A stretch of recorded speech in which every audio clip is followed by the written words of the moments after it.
बच्चों, Amrish Kumar coaching classes में आज आप सभी का स्वागत है। आज जो 21 फरवरी को आपका गणित का मैथ का पेपर हुआ है, आज मैं उसका सॉल्यूशन लेकर आया हूं। देखिए आपने किस प्रकार के क्वेश्चन किए हैं और किस प्रकार के आपको क्वेश्चन करने थे। जो जो आपके राइट क्वेश्चन है आप मिला लीजिएगा। जो का आपका आज आसान पेपर आया था 21 फरवरी में, आपका जो पेपर हुआ था आज सिंपल लैंग्वेज में पेपर हुआ था। देखिए इसमें जो सर्वप्रथम क्वेश्चन पूछा गया था 731/625 के दशमलव प्रसार करने थे। तो इसके दशमलव प्रसार आप कैसे कर सकते हैं, आप क्या करना था, आप सिंपल लैंग्वेज में तो इसको भाग कर देते, 625 से 731 को आप भाग कर देते भाग वाले मेथड से, सिंपल वाले लैंग्वेज से। और यहाँ पे देख लीजिएगा आप दशमलव प्रसार के बाद, दशमलव के बाद कितने नंबर आए थे, वही आपका क्या था, आंसर था। इसमें दे रखा है बिंदु दे रखा है x, y और इसमें दे रखा है -x, -y के बीच की दूरी बतानी होती है। इसमें तो फॉर्मूला लगाना था। 7.1 का है, निर्देशांक ज्यामिति का क्वेश्चन है।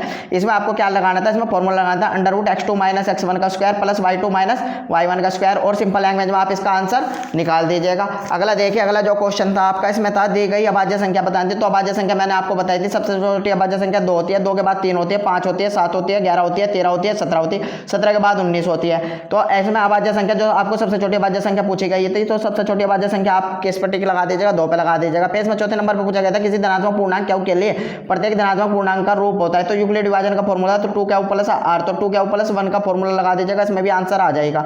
पांचवें नंबर पर था यदि sin a + b √3/2 और इसमें था cos a - b √3/2, a और b का मान निकालना था। तो इसमें क्या देखना था, साइन में देखना था √3/2 किसका मान होता है, 60 का मान होता है। तो a + b बराबर आपका क्या आ जाता, 60 आ जाता। और cos में देखना है √3/2 किसका मान होता है, cos 30 का मान होता है। तो a - b बराबर कितना आ जाएगा, आपका 30 आ जाएगा। इसको सोल्व कर दीजिएगा। तो इसका सोल्व करके आपको क्या आएगा, a का मान 45 डिग्री और b का मान 15 डिग्री आएगा आंसर। और छठे में देखिएगा, इसमें 1 - tan² 30 और अपॉन में रखना था 1 + tan² 30 रखना था।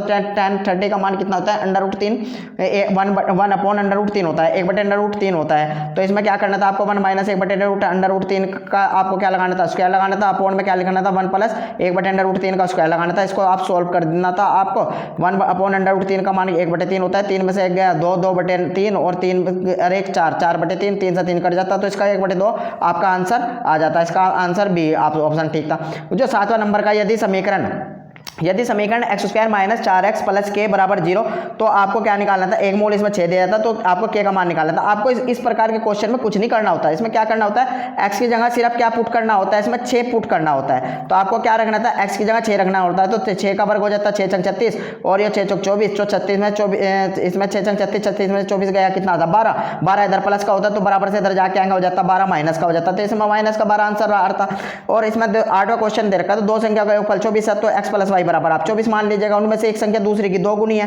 तो पहली संख्या क्या है, 2 गुनी है, तो पहली 2y है, दूसरी y है, 1y 2y 1y 3y हो जाते। 3y बराबर 24, 3 से 24 काटा तो 8 आ गया। तो y का मान इसमें 8 आ रहा था। इसमें सिंपल लैंग्वेज में आप आंसर कर दीजिएगा।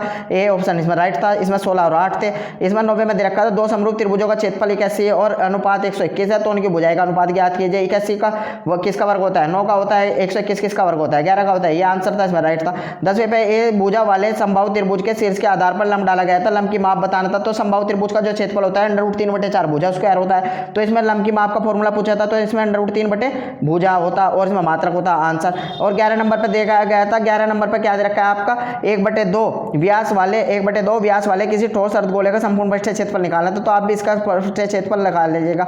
इसमें जो होता है किसी ठोस अर्धगोला है, अर्धगोले का संपूर्ण पृष्ठीय क्षेत्रफल होता है 3πr²। अर्धगोले का संपूर्ण पृष्ठीय क्षेत्रफल 3πr² होता है। इसमें आप सोल्व करके इसका आंसर निकाल दीजिएगा। फिर इसमें क्या था, अगला क्वेश्चन था 6 सेंटीमीटर त्रिज्या वाले वृत्त का एक चाप 60 डिग्री का कोण अंतरित करता है। त्रिज्याखंड का क्षेत्रफल निकालना है। तो त्रिज्याखंड का आप फॉर्मूला लगा के आप इसको भी सोल्व कर दीजिएगा। इसमें क्या था, θ/360 और πr² था। कुछ नहीं करना था। इसमें r की जगह क्या रखना था, 6 रखना था, थीटा की जगह 60 रखना था और इस आंसर को सोल्व कर दीजिएगा। पाई के पदों में आंसर निकालना था, तो पाई के पदों में आपका आंसर आ जाएगा। और अगला क्वेश्चन दे रखा था, एक समकोण त्रिभुज का कर्ण और आधार ये है, तो लंब की भुजा का माप होगा। तो समकोण त्रिभुज का क्या दे रखा था, कर्ण दे रखा था और इसमें क्या निकालना था, लंब की भुजा निकालनी थी। आपको एक समकोण बनाना था और समकोण में क्या दे रखा है, कर्ण सबसे बड़ी भुजा 7.5 दे रखी थी और इसमें जो आधार दे रखा था जमीन वो 45 दे रखी थी, 4.5 दे रखी थी। इसको सोल्व करके आपको क्या निकालना था, इसका लंब निकालना था, लंबाई आंसर आ जाता इसका। और इसमें 14 नंबर पे दे रखा है, समबाहु त्रिभुज ABC की भुजा की माध्यिका CD है, तो CD² का मान ज्ञात कीजिए। त्रिभुज वाले चैप्टर में से ये भी वेरी सिंपल क्वेश्चन था, त्रिभुज वाले चैप्टर का MCQ क्वेश्चन था, ये भी आपने लगा दीजिएगा।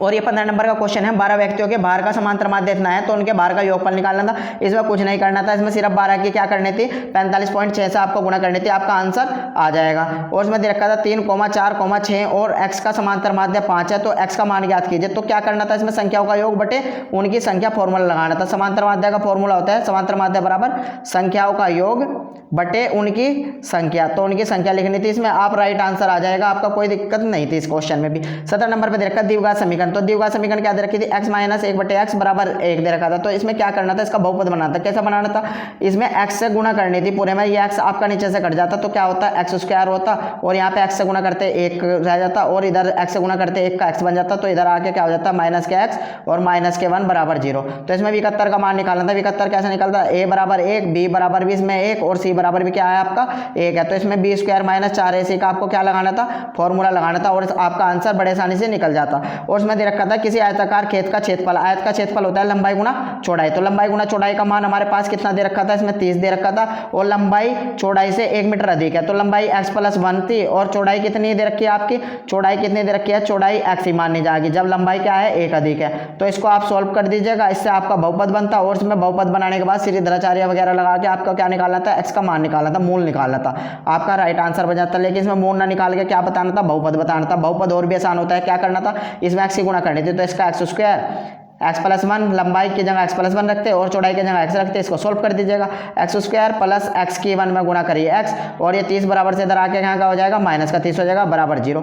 इसमें आपका जो राइट आंसर था वो कौन सा था, सी राइट आंसर था। इसमें भी आप कर दीजिएगा। किसी बारंबारता बटन के माध्य और माध्यक का फॉर्मूला इसमें भी आपको बता रखा है। इसका फॉर्मूला क्या बताया था, इसमें 3 माध्यक माइनस 2 माध्यक का फॉर्मूला बताया था, ये भी आपने बड़े आसानी से कर दीजिएगा बहुलक बराबर, तो आप इसको भी सोल्व कर दीजिएगा।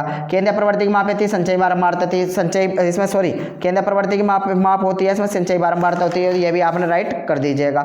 और इसमें जो 21 का पहला दे रखा है, बिंदु दे रखे हैं इसमें 2, और 10, 3 के बीच की दूरी निकालनी थी। बीच की दूरी क्या दे रखी थी, 10 मात्रक दे रखी थी। इसमें क्या निकालना था, y का फॉर्मूला लगाना था। इसमें तो जो क्वेश्चन है 7.1 का क्वेश्चन था, ये भी आप निर्देशांक ज्यामिति का क्वेश्चन था, ये भी आप बड़े आसानी से कर दीजिएगा। और इसमें 6 नंबर पे दे रखा था x और 1/x का माध्य m है x की 3 और 1/x की 3 का माध्य ज्ञात करना था। माध्य मतलब समांतर माध्य देना था। तो इसमें क्या फॉर्मूला लगाते, दो संख्या दे रखी है x + 1/x, इसका माध्य कितना दे रखा है, m दे रखा है, संख्या कितनी है, ये 2 है, तो इसको सोल्व कर दीजिएगा। तो x + 1/x बराबर कितना आएगा आपका 2m आ गया। और आपको किसका मान निकालना है, x की 3 का और प्लस 1/x की 3, और बटे में कितनी संख्या है 2 है, इसका आपको माध्य निकालना है। तो आपको बटे में 2 है, इसका जो माध्य आएगा उसको 2 से भाग देनी है। सिंपल सा क्वेश्चन था। इसमें क्या निकालना है, x की 3 प्लस 1/x की 3 का आपको मान निकालना है। तो इसका मान निकालने के लिए आपको फॉर्मूला लगाना होता है x + 1/x की पावर 3 बराबर क्या होता है, x की 3 प्लस 1/x की 3 और प्लस 3 गुना x गुना 1/x, और ये x + 1। ये वाला सिंपल लैंग्वेज में आपको क्वेश्चन करना था, कक्षा 8 की तरह इसमें मान रखने थे। इसका मान 2m था, तो इसमें 2m का स्क्वायर 2m की पावर 3 हो जाता, और इसमें क्या करते, इससे x कट जाता, और 3 यहाँ पे 3 दूनी 6m हो जाता, और आपको बीच वाली संख्या का क्या निकालना था, इसका मान निकालना था। तो आप इसको भी बड़े आसानी से सोल्व दीजिएगा। और इसमें 11 नंबर पर दे रखा था, इसमें tan 2a बराबर कोट a - 18, जहां 2a को न्यूनकोण है, आगे नहीं पढ़ा करते, इसमें सिर्फ a का मान निकालना था। तो tan 2a को क्या लिख सकते हैं, कोट 90 - 2a लिख सकते हैं आप। और इसमें क्या करना था, कोट a - 18 लिखना था, तो कोट से कोट कट गया। इसमें आपको सोल्व करना था 90 - 2a बराबर कितना हो जाएगा, a - 18 हो जाएगा, a इधर आके 3 हो जाएगा, 3a बराबर कितना हो जाता आपका 108 हो जाता है। 108 को आप इससे काटते तो a का मान आ जाता 3 3 3 18 36 आ जाता है। तो इसका आंसर क्या आता है, 36 डिग्री आता है। a बराबर 36 डिग्री आंसर। ये केंद्रीय प्रवृत्ति की माप है, जो चैप्टर है आपका, इसमें क्या सांख्यिकी स्टैटिक्स का चैप्टर था, तो इस स्टैटिक्स का इसमें क्या निकालना था, माध्यक निकालना था। माध्यक आप बड़े आराम से निकाल लोगे। वर्ग अंतराल और बारंबारता में कौन सा फॉर्मूला लगाना था, इसमें फॉर्मूला लगाना था, माध्यक का फॉर्मूला होता है, जो माध्यक का फॉर्मूला होता है l + n/2 - CF और बटे में f, और गुना में क्या आता है यहाँ पे h आता। ये भी आपने बड़े आसानी से क्वेश्चन कर दीजिएगा, इसमें भी कोई कुछ नहीं करना था। आपको HCF दे रखा है 51, और पहली संख्या और दूसरी संख्या देनी है। आपको क्या निकालना था, इसमें LCM का मान निकालना था। तो इसमें भी फॉर्मूला बड़े आसानी से कर दीजिएगा आप। इसमें क्या करना है, पहली संख्या गुना दूसरी संख्या बराबर क्या करना था, HCF गुना क्या करना था आपको एलसीएम करना था। इसमें आपको क्या रखने थे, मान रखने थे। एचसीएफ की जगह आपको क्या रखना था, 51 रखना था। पहली संख्या की जगह आपको क्या रखना था, 255 रखना था। दूसरी संख्या की जगह आपको क्या लिखना था, 867 रखना था। और एलसीएम का मान आपको निकाल देना था। ये भी आप बड़े आसानी से कर दीजिएगा। और इसमें जो बहुलक निकालना था, बहुलक का फॉर्मूला लगाना था। इसमें भी आपके बड़े आसानी से, इसमें भी ये भी 4 नंबर का क्वेश्चन था, ये भी बड़े आसानी से आप कर दीजिएगा। किस तरीके से कर दीजिएगा, जो बहुलक का फॉर्मूला है, बहुलक का फॉर्मूला क्या था, इसमें भी यही था, एल बराबर जो मैंने बताया था, बड़े आसान ट्रिक से बताया था, मैंने बताया था 10/2102। तो देखिए हम 10 बन गया और यहाँ पे देखिए 21 बन गया, 2102 भी आ गया। और गुना में क्या लगाना था, एच लगाना था। इसमें आपको मान रखने थे, सबसे बड़ी संख्या क्या है, सबसे बड़ी एफ होती है, F1 होती है, इससे ऊपर F0 होती है, ये F2 होता है। सबसे बड़ी के सामने छोटे वाला क्या होता है, ये आपका L होता है। और इनके बीच का अंतर कितना है, 10-10 का अंतर है, ये आपका H होता है। H बराबर इनके बीच का अंतर होता है। बड़े आसानी से आप इसको भी सोल्व कर दीजिएगा। ये चैप्टर नंबर 11 रचना में से क्या क्वेश्चन पूछा गया था, रचनाएं चैप्टर है आपके पास, चैप्टर नंबर 11। उसमें 4 सेंटीमीटर, 5 सेंटीमीटर और 6 सेंटीमीटर भुजा वाला आपको एक त्रिभुज बनाना था। बड़े आसानी से आपने बना दिया हुआ हो। और फिर इसके संगत एक अन्य त्रिभुज की रचना करनी थी, जो किसके भुजा के अनुपात में हो, 2/3 गुना हो। तो ये भी आपने बड़े आसानी से कर दिया है। चैप्टर नंबर 11 का आपका क्वेश्चन है, बड़ा सिंपल क्वेश्चन था। 4 नंबर आपने इसके भी बड़े आसानी से ले लिए होंगे। और 11 नंबर पे देखा था, समकोण त्रिभुज ABC में कौन बी समकोण था और BD और AC पर लंब डाला गया था, सिद्ध करना था। आपको जो सिद्ध करना था, ये त्रिभुज वाले चैप्टर का क्वेश्चन था, 4 नंबर का था। ये भी आपने बड़े आसानी से कर दीजिएगा। और 11 नंबर पे देखा, पुनीता ने 2 वर्ष पूर्व आयु और अब से 4 वर्ष की बात की आयु का गुणनफल वर्तमान आयु से 1 से अधिक है, तो उसकी वर्तमान आयु निकालनी थी। तो पुनीता की फिलहाल वर्तमान आयु कितनी मान लीजिएगा, x मान लीजिएगा। 2 वर्ष पहले कितनी हो जाएगी, x - 2 हो जाएगी। 4 वर्ष बाद इसकी कितनी हो जाएगी, x + 4 हो जाएगी। और इनकी आयु का गुणनफल उसकी वर्तमान आयु का क्या है, 2 गुने से 1 अधिक है। तो इनके गुणा करके क्या करना था, वर्तमान आयु से 2 गुने से 1 अधिक, ये बराबर में रखना था। और इनका गुणा आपको क्या करना था, इनका गुणा करना था।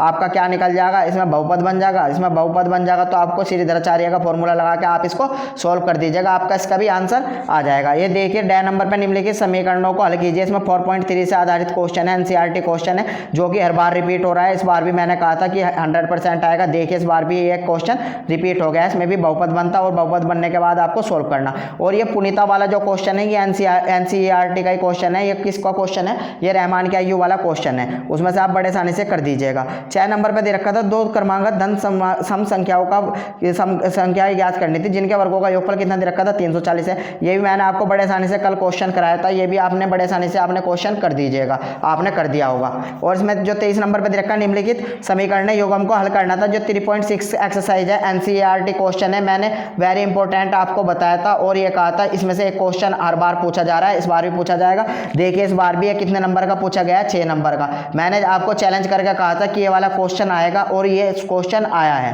और देखिएगा इसमें दे रखा है, अगला अथवा में क्वेश्चन दे रखा है, 300 किलोमीटर की दूरी यात्रा एक व्यक्ति 60 किलोमीटर रेलगाड़ी से करता है और शेष, ये भी 3.6 का ही क्वेश्चन पूछा गया है, जो बार बार रिपीट हो रहा था और रिपीट हो चुका है। ये भी क्वेश्चन मैंने कहा था आपको बड़े आसानी से आपका करना है और आएगा। ये भी मैंने आपको चैलेंज करके कहा था। और 6 नंबर का देखिए भी क्वेश्चन आया है। ये भी मैंने 2 से 3 बार आपको क्वेश्चन कराया था, कल भी कराया था, परसों भी कराया था। तो देखिए ये भी क्वेश्चन आपका रिपीट हो चुका है। इसमें दोनों क्वेश्चन कितने हुए हैं, रिपीट हुए हैं 6-6 नंबर के। आपने दोनों क्वेश्चन आपको आते होंगे, आपने दोनों में से एक बड़े आसानी से कर दिया होगा। और देखिए 24 नंबर पे रखा है, जब सूर्य का उन्नयन कोण θ से थीटा हो जाता है तो क्षैतिज तल से खड़े एक स्तंभ पे छाया a मीटर अधिक होती है, स्तंभ की लंबाई ज्ञात कीजिए। तो ये भी देखिए। और बहुमंजिला इमारत का क्वेश्चन, ये भी क्वेश्चन, दोनों क्वेश्चन कौन से चैप्टर से, आपके 9वें चैप्टर से आपके क्वेश्चन पूछे गए हैं। ऊंचाई दूरी वाले क्वेश्चन है। मैंने कहा था कि 9वें चैप्टर से भी 6 नंबर में एक क्वेश्चन पूछा जाएगा, जो कि इस बार भी पूछा गया है। और 25 नंबर पे दे रखा है, 21 सेंटीमीटर त्रिज्या वाले एक वृत्त का चाप केंद्र पर 60 डिग्री का कोण आंतरित करता है। चाप द्वारा बनाए गए त्रिज्याखंड का क्षेत्रफल और संगत जीवा पे डाले गए वृत्तखंड का क्षेत्रफल ज्ञात कीजिए। ये भी मैंने आपको बार बार रिपीट कराए हैं। क्वेश्चन NCERT क्वेश्चन पूछा गया है। ये भी चैप्टर नंबर आपका 12 से पूछा गया है। ये भी मैंने आपको बार बार कहा था कि 12 नंबर से आपका क्वेश्चन पूछा जाना है। त्रिज्याखंड का देखिए क्वेश्चन एक MCQ में पूछा गया, एक इसमें पूछा गया। इसमें संगत जीवा पे वृत्तखंड भी निकालना था और त्रिज्याखंड भी निकालना था। इसमें दोनों फॉर्मूले, त्रिज्याखंड का मैंने बताया था θ/360πr² और वृत्तखंड के लिए मैंने बता रखा है, इसमें त्रिभुज माइनस करते हैं। जो त्रिभुज पर बना कोण होता है वो क्या करना पड़ता है, इसको इसमें माइनस करना पड़ता है। इसमें 60 डिग्री का कोण दे रखा था, त्रिज्याखंड आपने बड़े आसानी से निकाल दिया होगा। और इसमें क्या निकालना था, वृत्तखंड भी निकालना था। इसमें 2 क्वेश्चन छिपे हुए थे, एक त्रिज्याखंड का क्षेत्रफल और एक वृत्तखंड। आपने दोनों बड़े आसानी से कर दिए होंगे। अगला देखिएगा, 32 सेंटीमीटर ऊंचाई और 18 सेंटीमीटर आधार त्रिज्या वाली एक बेलनाकार बाल्टी रेत से भरी है। इस बाल्टी को भूमि पर डाला गया है। रेत में शंखाकार ढेरी बनी है, ऊंचाई दी थी, इसमें त्रिज्या और तिर्यक ऊंचाई आपको निकालनी थी शंकु की। तो आपको बड़े आसानी से आपने क्वेश्चन कर दीजिएगा। इसमें चैप्टर नंबर 13 का आपका एक क्वेश्चन था, इसमें भी आपने बड़े आसानी से कर दिया होगा। आयतन और पृष्ठ क्षेत्रफलों से संबंधित क्वेश्चन थे चैप्टर नंबर 13 में, आपने बड़े आसानी से कर दिए होंगे। अगर आपको इस प्रकार के क्वेश्चन जो मैंने वेरी वेरी इंपॉर्टेंट कहे हैं, जो मैंने क्वेश्चन कराए हैं, वे क्वेश्चन आपके रिपीट हुए हैं। और साइंस में भी मैं इसी प्रकार आपको क्वेश्चन बताऊंगा, जो मैं क्वेश्चन बताऊंगा वही क्वेश्चन आपको रिपीट करने हैं और दोबारा से फिर रिपीट होंगे। उनकी अगर आपको पीडीएफ चाहिए तो मैं डिस्क्रिप्शन में अपना फ़ोन नंबर दे दूंगा, आप उस पर व्हाट्सएप मैसेज करके मेरे से साइंस के अपने नोट्स मांग सकते हैं। मैं आपको फ्री में ही उनकी क्या दे दूंगा, पीडीएफ दे दूंगा जो साइंस के पेपर में होने वाले हैं। तो धन्यवाद।